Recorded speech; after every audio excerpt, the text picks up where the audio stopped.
नक्षल केवळ गडचिरोलीतच नसून हे अर्बन नक्षल आता काही संस्थांमध्ये शिरल्याचं वक्तव्य मुख्यमंत्री एकनाथ शिंदेंनी ठाण्यातल्या मेळाव्यात केलेलं होतं आणि त्यावर काँग्रेसचे नेते नितीन राऊत यांनी उत्तर दिलेलं आहे। आंबेडकरी जनता मुख्यमंत्र्यांच्या वक्तव्याचा सूड आगामी विधानसभा निवडणुकीमध्ये घेतल्याशिवाय राहणार नाही असा इशारा नितीन राऊत यांनी दिलाय।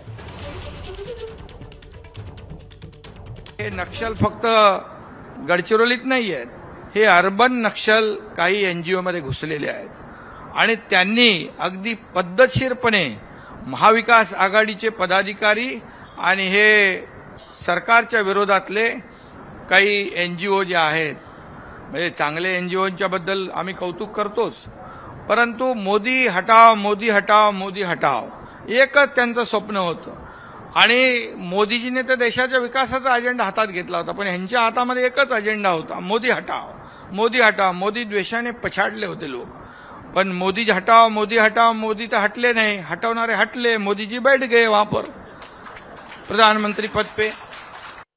की गडचिरोलीत नक्षलवाद आहे तो संपूर्ण राज्यात पसरला, त्याच्यातही तुम्ही सपशेल पराभूत झालेला आहात जर तुमच्या नेतृत्वात असं होत असेल तर।